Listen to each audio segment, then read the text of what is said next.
So a co-worker of mine asked if I would check this board out. He had some work done on his central air unit. I'm not sure if it had a heating problem or a cooling problem. He just said, can you take a look at this board, look it over, and see if you find any defects on this board. So I thought, yeah, I can do a quick look at and test a couple basic parts, test the capacitor, ESR, things like that, and just see if we see any issues with this unit. Right off the bat, I took a look at it and I go, oh, I see a lot of issues with this board. So I just want to make this quick little video. If you're having a problem with your central heating and air unit, check these things first before you spend what might be hundreds or even thousands of dollars on a replacement board, just to see if this is going to take care of the problem.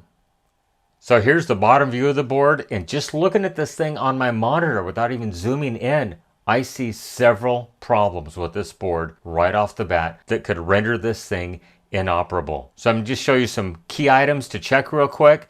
You don't really even need a voltmeter to test these items. You can just take a visual inspection and do some work on it and hopefully get your unit up and running. If that does not fix it, then yeah, you're going to want to get a voltmeter and measure some voltages. Make sure your 24 volt transformer is actually outputting 24 volts to the board and to the thermostat, things like that. But let me zoom in on this board. Some of you may have already spotted the problems, but I'll zoom in and show you what I think the problem actually is. So here's a close-up view of the big 12-pin Molex connector. And right off the bat, I see that the 4 corner pins all have what I call donuts, which is where the solder breaks free from the circuit board. So if you look at this one right here, clearly has a ring all the way around it. This one has a ring around it. That one has a ring around it. And this one clearly is broken completely free off of the circuit board. I'll tilt this up and make it a little bit easier for you to see.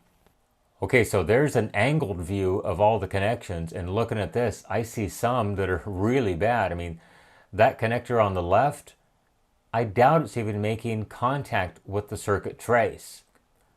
And we'll go up here and check these other pins. That connector in the upper right corner, yeah, completely broken free from the board. So at a minimum, you want to go ahead and resolder every single one of these pins. And now I can't get all 5 pins in here from the thermostat wiring, but just taking a look at this, I see the right pin, the second from the right definitely broke loose. The third one is not too terribly healthy. Hard to tell on the 4th and the 5th, but let me tip this up and see if you see anything on that. Yep, left pin definitely bad. Third from the right definitely has cracks. Second from the right, definitely bad. And I don't even think this first pin, the far right pin, is even making any kind of connection whatsoever. Now take a look at this 4-pin Molex connector. Even looking straight down, I can see that the left pin is broken completely loose and the right pin has a donut all the way around it. So there's the right pin with a close-up view, definitely bad. Second from the right doesn't look too bad. Second from the left, not too terribly bad. And the left pin, completely broken loose. So I'm just going to go ahead and resolder all these pins for this customer. Then I'll give it back to him, and hopefully he can keep this as a spare. I'm pretty confident this is going to be the entire issue with this unit.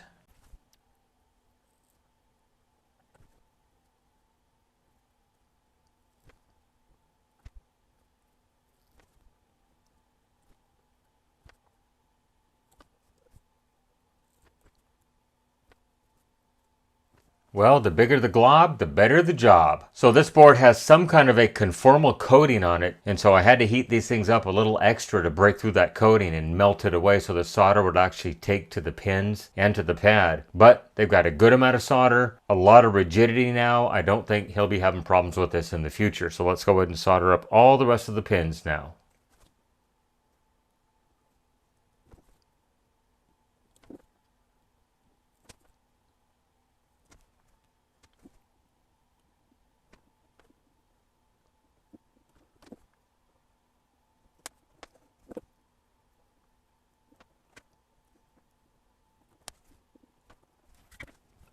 All right, well that certainly is a lot more solder than the factory had on this thing when it left. So one other point of concern is take a look at these relay contacts. So this one has like maybe 4 or 5 relays on the back of it. And you always want to look at these pins that actually attach the circuit board to the relays, and see if you see any rings around those as well.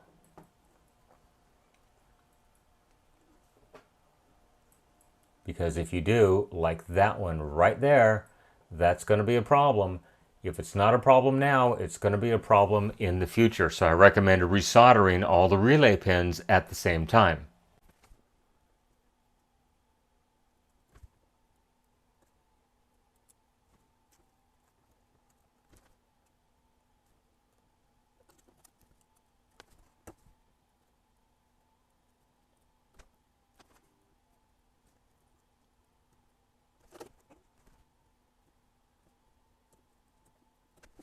Okay, so I've got all the capacitors marked. There's only 5 of them on this board. 3 of them are 47 microfarad caps. One is a 0.47 and one is a 10. So first we'll go ahead and check the 347s.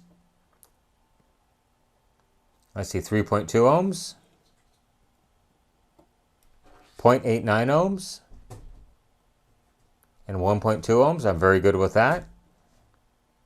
Now this one is the 0.47, so 6.7. I'm fine with that on a 0.47. This is a 10, 4.4.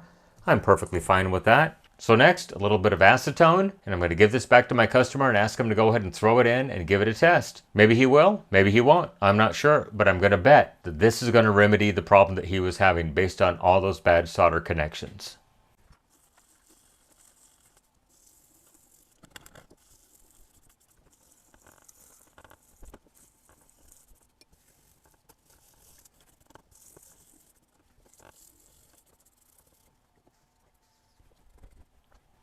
All right, well, there we go. All soldered up, ready to go, cleaned up. Going to give it back to my customer. Have him go and give it a try and see what happens. Anyhow, I just wanted to give you this quick little video. If you're having a problem with your central air, your heating, your air conditioner, check this first. Anyhow, certainly hope you enjoyed this video. Go ahead and leave me a question, a comment, a concern down below, good or bad. Try to respond to the comments when I have time. While you're down there, hit that subscribe button and like this video. It really does help my channel grow. Check that fuse, by the way. It's good. You can follow me on social media, Facebook, Instagram, Twitter at NorCal715. You can email me, NorCal715videos@gmail.com. That is the best way to contact me. Please be patient. I do have a full-time job, and I do this in my spare time. If you do send me a message on Facebook, Instagram, or Twitter, it might be weeks and or months before I actually look at it. I rarely check these things for messages. Please, if you want to contact me, use the Gmail address. Remember, with your help, we can try to keep these things out of the landfill, out of the recycle bin, and out of the e-waste facility. Everybody, thank you for making it to the end of this little video. I really do appreciate it. Everyone have a great day. Once again, thank you so much for watching. Bye-bye.